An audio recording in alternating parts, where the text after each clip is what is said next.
Alright, so in this video I'm going to go over how to analyze a set of data that you collected in a physics experiment, and this is an experiment that leads to a non-linear relationship, as you'll see in year 12.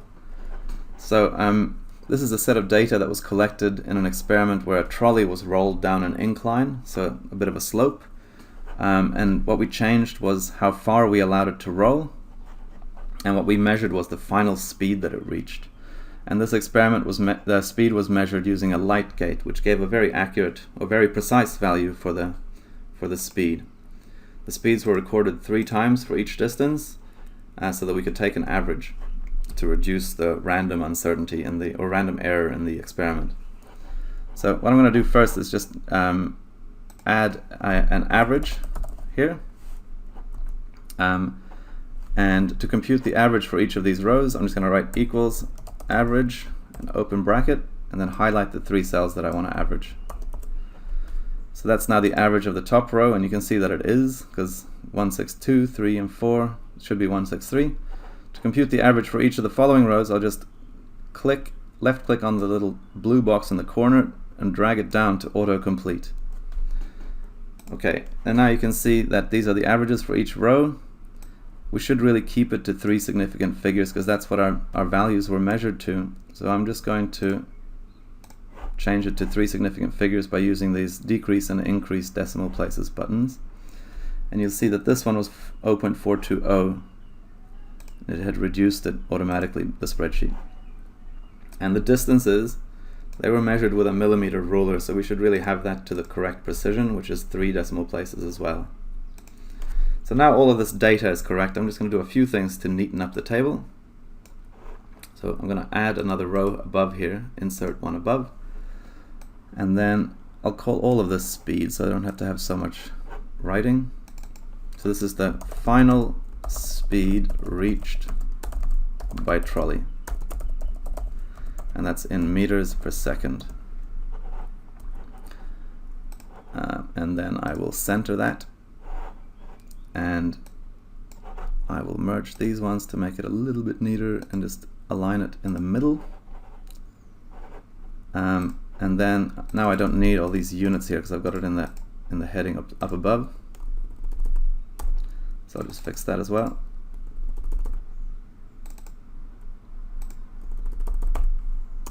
Okay, and then I'll highlight my whole table, add some borders, and just to make it consistent, I'll center everything. So there now is a completed table of my raw data. So I'll copy that into my report. So I've set up a little report here. This is just going through the data analysis part. So this is assuming you've already done all the planning part.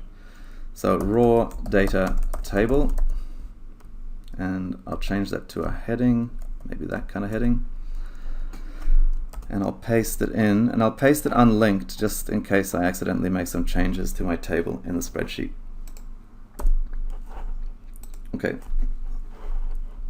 Now what I want to do is plot a graph of the average final speed on the vertical axis against the distance traveled.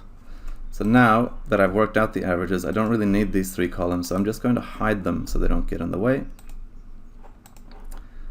And then I'm going to highlight all the numbers that I want in my graph and go Insert Chart. So there's a plot of my raw data graph, of my raw data. And it looks pretty good. There are a few things that I want to change here just so it's labeled correctly, and I want to have 0 as my first point on the horizontal axis. So I'll click on Customize, choose Chart and Axis Titles, and I'll first choose chart title here, and rather than just average, I'll call it average final speed. Whoops.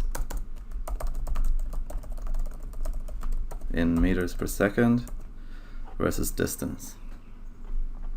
Okay. And then I'll choose the vertical axis title because that just says average at the moment. I'll say average final speed in meters per second. So now that the labels are all correct, I just want to change it so that 0 is included. And in fact, I also want to change it so that it has crosses rather than blobs as my points, because it's easier to see where the center is. And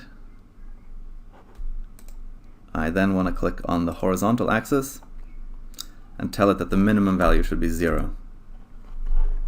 And now my graph here looks pretty good. So I'll take that graph, Control C to copy, and I'll write raw data graph. And I'll paste that unlinked. And here now, this graph, the reason why we plotted this graph is just so we can see what type of relationship it is. And this looks kind of like a sideways parabola. We probably already suspected that it would be a square root relationship because we would have been given the relationship in the task sheet. So we'll just say here, this looks like a square root relationship. I will therefore take the square root of the distance to linearize my data. So if whatever relationship we identify in the graph, that's the transformation that we need to do to our independent variable that's plotted on the x-axis. Okay, and then I'll hit Control Enter to create a new page, and now we'll call this the transformed data table. Alright, so going back to this place here, I'm going to get rid of this graph now because I don't need it. In fact, I'll just drag it out the way just in case I want to make some changes later. And then I'm going to create a new data table here, which is going to be square root of distance, and that's measured in square root meters. Excel doesn't have a nice quick way to enter the square root symbol, so I'll just leave it as that. And then I'll merge those two cells, and then I'll wrap text just so that it fits in, which it doesn't quite, so I'm going to widen the cell a little bit. And then I'll do the same with this one, and this is going to be the final speed reached, and that's in meters per second.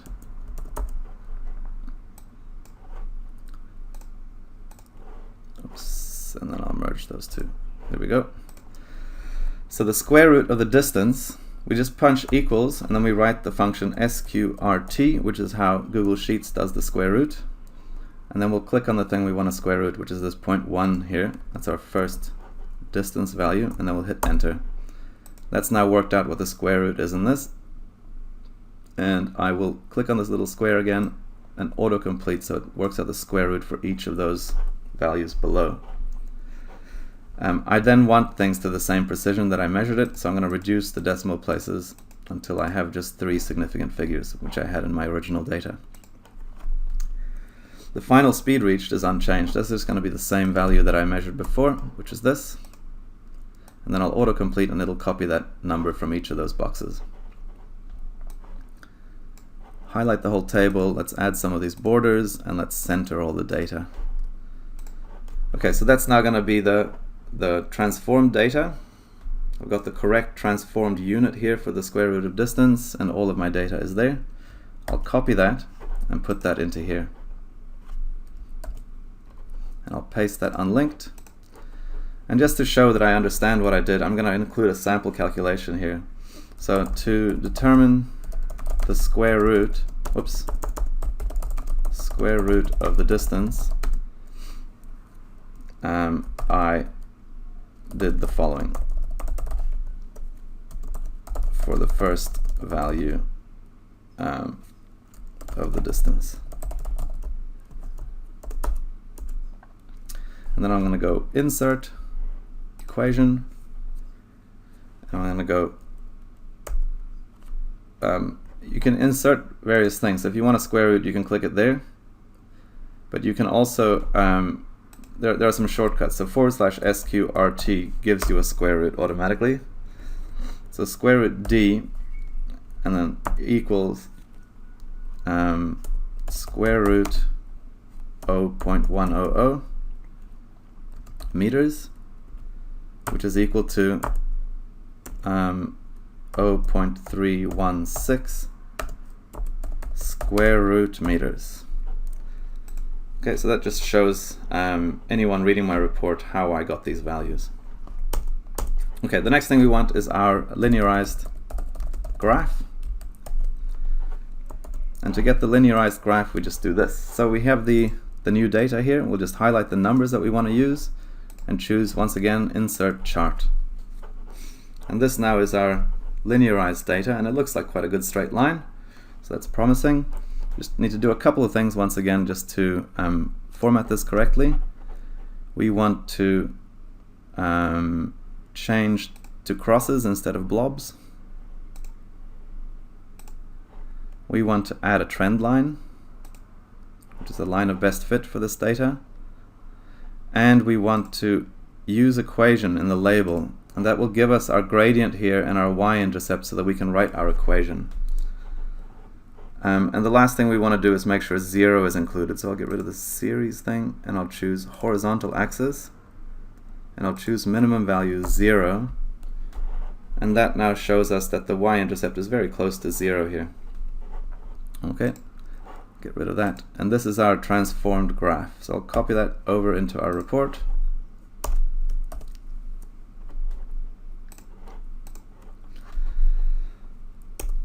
Okay, so now what remains is to write a brief conclusion, including our equation here. So equation, or in fact I'll write conclusion. The relationship between the final speed reached by the trolley in meters per second and the distance and the square root of the distance is linear.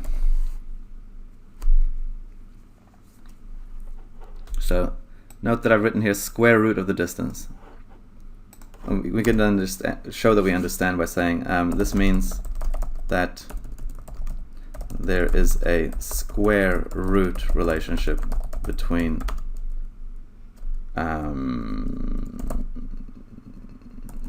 the final speed reached and the distance traveled. Okay, the equation for the relationship, let's get that now. So once again I'll insert and I'll choose equation here.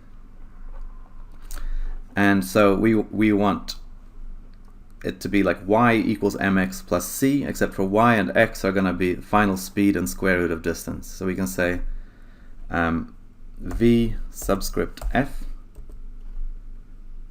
equals, and you can do the subscripts and things up here. So you can choose subscript here, but you can also just go underscore and we'll change it to subscript. So Vf is equal to, and the gradient here was 0.508. We can read that off our label for the line. 0.508, and then times, so I'll write / times spacebar, and then we want the square root of the distance.